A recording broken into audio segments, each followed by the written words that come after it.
Welcome to our channel. నమస్తే అండి. నమస్తే మా సౌజన్య మన వీక్షకులు కూడా. మనం మొన్న చూసుకుంటే కనుక సబ్ కలెక్టర్ ఆఫీస్ తగలబెట్టారు ఎవరు దుండగులని మనం మాట్లాడుకోవడం అయితే జరిగింది. కానీ అందులో కూడా పెద్దిరెడ్డి రామచంద్రారెడ్డి పేరు వచ్చింది. ఎందుకంటే భూదందాలకు సంబంధించిన డాక్యుమెంట్స్ హార్డ్ డిస్క్లు కానీ అన్నీ అందులో ఉన్నాయని మనకి సమాచారం అయితే ఉంది. ఇప్పుడు వాటికి ఆ భూదందాలకు సంబంధించిన కొంతమంది అయితే మదపల్లిలో సిసోడియాని కలవడానికి క్యూ కట్టారని అయితే తెలుస్తుంది. అసలు దీని గురించి మీరు ఏం చెప్తారు? ఇప్పుడు ఇది మదనపల్లి సబ్ కలెక్టర్ ఆఫీసు దహనం కాదమ్మా. దహనంతో పాటు జిల్లా వ్యాప్తంగా అంటే ఉమ్మడి చిత్తూరు జిల్లా వ్యాప్తంగా రామచంద్రారెడ్డి బాధితులు విపరీతంగా ఉన్నారు. ఆయన అనుచరులు కానీ ఆయన బంధువర్గం కానీ చాలాసార్లు భూ కబ్జాలు చేశారనేది నిన్న కూడా బయటకు వచ్చిన అంశాల్లో.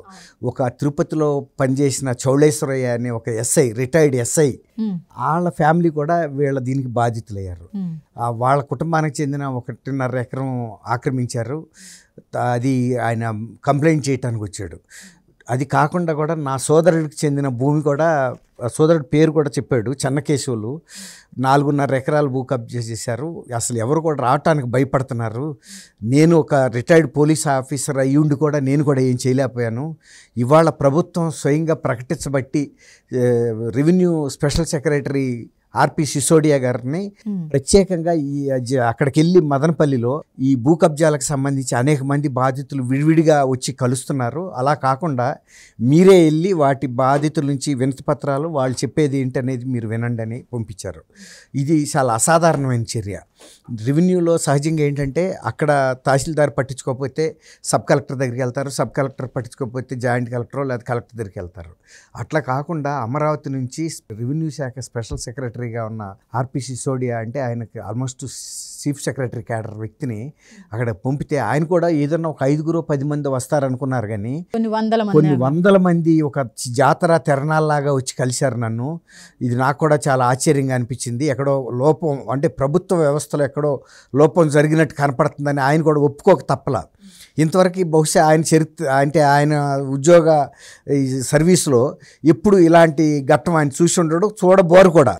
ఏదన్నా 1-2 జరుగుతాయే తప్ప ఇట్లాంటి భూ కబ్జాలు అనేవి ఒక మాస్గా అంటే దోపిడీదారులు కనుక వచ్చి ఊరి మీద దోసుకెళ్ళిపోతే ఇల్లు ఆయిల్ అనే ఉండదు. ఇక వరుస పెట్టి అన్నిళ్ళు దోసేస్తారు. గతంలో ఇప్పుడు మనం షోలే లాంటి సినిమాల్లో చూసాం.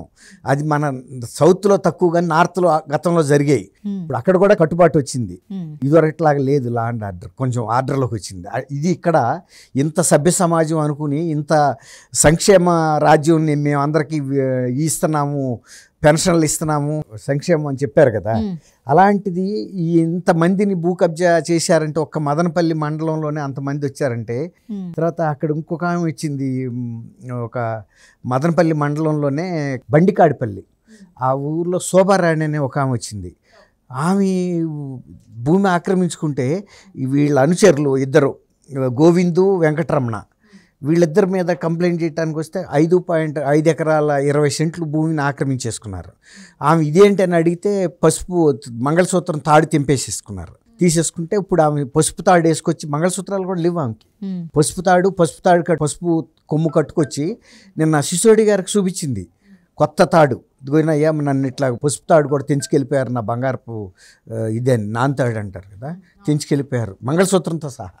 ఎలాంటి పొలం పోయింది. తర్వాత వెళ్ళినందుకు ఈ పరాభం చేసి పంపారు. ఇలా నిన్న జరిగిన ఈ చూసిన తర్వాత ఆయన స్టన్ అయిపోయారు. అంతకుముందు రేణిగుంట దగ్గర కూడా ఒక 100 ఎకరాల భూమికి సంబంధించి ప్రభుత్వ భూమి ఉంటే అందులో ఆ భూమిలో 20 ఎకరాల అసైన్డ్ ల్యాండ్ ఉంది. 20 ఎకరాలు అది రామచంద్రారెడ్డి గారు మిసెస్ శోభారాణి గారి పేరు మీద పట్టా చేయించారు. ఎట్లా చేయించారు అనేది ఎవరికి అర్థం కాదు. అది కూడా నిన్న కంప్లైంట్లో వచ్చింది. అది దాదాపు 100 ఎకరాల భూమి. దానికి కొంత దూరంలో వికృతమాల అనే విలేజ్లో 120 ఎకరాల ఇనాం భూమిని కూడా కబ్జా చేస్తారు. ఇట్లా ఒకసాటని కాదు, ఎక్కడ అవకాశం ఉంటే అక్కడ. ఆయన కానీ ఆయన బంధువులు కానీ వాళ్ళ చిన్నాన్న కొడుకు వేణుగోపాల్ రెడ్డి అనే వ్యక్తి, అతను కూడా ఇదే ఇంటి పేరు పెద్దిరెడ్డి వేణుగోపాల్ రెడ్డి, ఆయన కూడా చిన్నాన్న కొడుకు అతను ఆక్రమించాడు. ఎవరిది? పోలీస్ ఆఫీసర్దే. ఇట్లా వీళ్ళు అందరూ కూడా భూ కబ్జాలు అనేది ఒక అద్దు ఆపు లేకుండా జరిగింది. ఈ మదనపల్లి సబ్ కలెక్టర్ కార్యాలయంలో 22A సంబంధించిన అసైన్డ్ భూములకి రికార్డులకు వాటి సర్వే నంబర్లు అవన్నీ కూడా నిక్షిప్తమైన ఉన్న హార్డ్ డిస్కులు కానీ కంప్యూటర్స్ కానీ రికార్డులు కానీ తగలబెట్టాలనే ఉద్దేశం మీద కావాలని ఇద్దరు ప్రీవియస్ ఆర్డీఓలు, మొన్న ఇమీడియట్గా ట్రాన్స్ఫర్ అయిన ఆర్డీఓ, అంతకుముందు ట్రాన్స్ఫర్ అయిన ఆర్డీఓ, వీళ్ళందరి పాత్ర కూడా ఉందని కూడా రుజువైంది. ఎందుకంటే ఆ గతంలో పనిచేసిన ఆర్డీఓ కూడా వచ్చాడు. వీళ్ళంతా మాట కలుపుకుని చేశారనే ఒక భావన తెలుస్తుంది. పోలీసులు కూడా చాలా టీమ్స్ను, ఒక 20 టీమ్స్ని వేశారు. జిల్లా రెవెన్యూ శాఖ మొత్తాన్ని జల్లిడి పడుతున్నారు.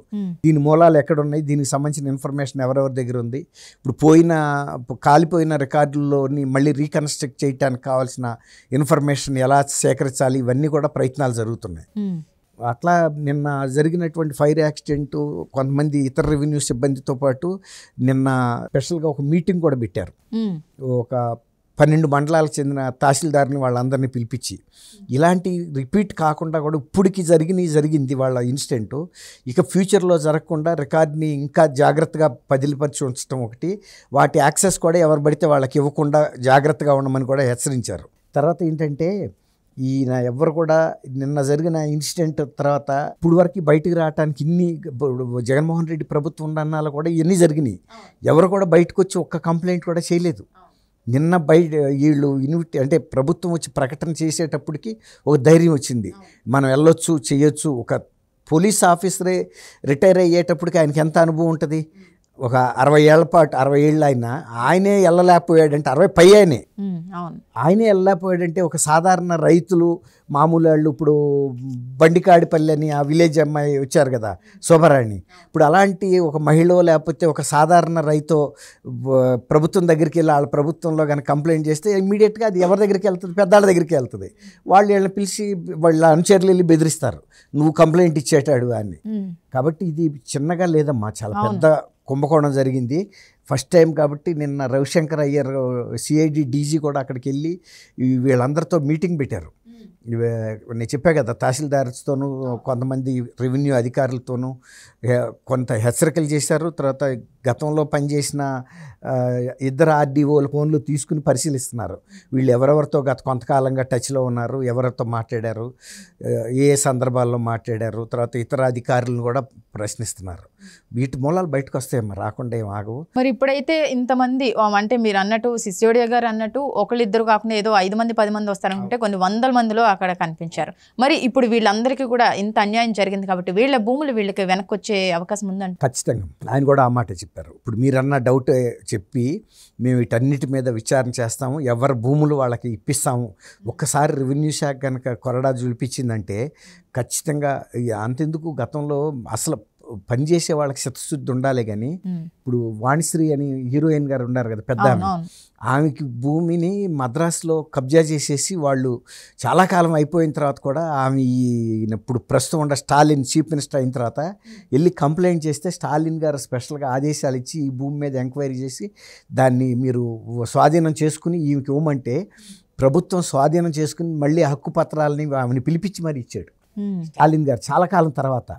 ప్రభుత్వం కనుక చిత్తశుద్ధితో ఉంటే జరుగుతాయి.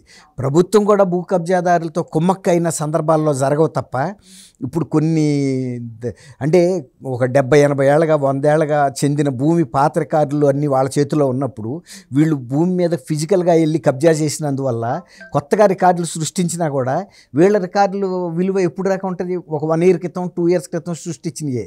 కానీ వాళ్ళకి 70-80 ఎకరాలు ఏళ్ల క్రితం నుంచి 100 ఏళ్ళ నుంచి కూడా ఉన్న భూ రికార్డులు ఉంటాయి కదా వాళ్ళ దగ్గర. అప్పుడు నువ్వు ఎట్లా వచ్చావు, దీనిలో నీకు ఎవరమ్మారన్నప్పుడు ఈ నకిలీ ఫోర్జరీ డాక్యుమెంట్లు అని తెలిసినప్పుడు ఖచ్చితంగా స్వాధీనం చేసుకుంటారు. వాళ్ళ మీద క్రిమినల్ కేసెస్ కూడా పెట్టచ్చు. మీరన్న డౌటు ఇవాళ అది తీరబట్టే ఇంతమంది కొన్ని వందల మంది తీర్థంకి వచ్చినట్టు జాతరకు వచ్చినట్టు వచ్చేటప్పటికి నిజంగానే రెవెన్యూ అధికారులకు ఇది కష్టాధ్యమైన పని. కానీ ఒక మిషన్ జీల్తో చెయ్యాలి మనం, అసలు వాళ్ళకి యజమానులకు అప్పచెప్పాలనే చిత్తశుద్ధి ఉంటే, లేకపోతే ప్రభుత్వం కూడా ఎందుకు పంపుతుంది? సిసోడియా గారిని పంపాల్సిన అవసరం ఏముంది? నిజానికి ప్రభుత్వం కనుక అంత చిత్తశుద్ధి లేకపోతే మనకెందుకులే అనుకోలేదు కదా, ఎవరి భూమి వాళ్ళకి ఇప్పించాలనే కదా. ఇది అయిపోయిన తర్వాత ఏం చేస్తారంటే ప్రభుత్వ భూములు ఎక్కడెక్కడ ఆక్రమించారో కూడా ఇప్పుడు రికార్డులు ఈ స్పెషల్ టీముల్ని ఫామ్ చేశారు కదా, వాళ్ళు కూడా ఇవన్నీ బయటికి తీస్తారు. అటవీ శాఖ భూములు కూడా గత 25 ఏళ్ల నుంచి కూడా కబ్జా జరిగినాయి అనేది 30 ఏళ్ళ నుంచి కూడా, దాదాపుగా 30 ఏళ్ళ నుంచి అవన్నీ కూడా ఇవాళ బయటికి తీయాల్సిన అవసరం ఉంది.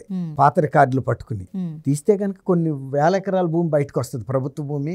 ఈ రామచంద్రారెడ్డి గారు కానీ ఆయన అనుచరులు కానీ వాళ్ళ కుటుంబం కానీ బంధువర్గం కానీ బినామీదారులు కానీ చేసిన భూ కబ్జాలన్నీ కూడా చాలా భారీగా ఉన్నాయి. మామూలు విషయాలు ఏం కాదు ఇవన్నీ. ఇంతవరకు మనం ఎప్పుడు కూడా ఇంత భారీ కుంభకోణాలు వినలేదు. ఒక జిల్లా వ్యాప్తంగా జరిగిన ఒక మాఫియా ఇదనమాట, భూ మాఫియా ఇది. అంటే ఒక రకంగా చెప్పుకోవాలంటే గనక ఈ భూదందాలన్నిటి మీద విచారణ జరిగి వీళ్ళ భూములు వీళ్ళకి రావాలంటే ఇదంతా టైం టేకన్ ప్రాసెస్ అని చెప్పుకోవచ్చు. అవును, మరీ ఏదో 10 రోజుల్లో వస్తుందని మనం ఎక్స్పెక్ట్ చేయలేము.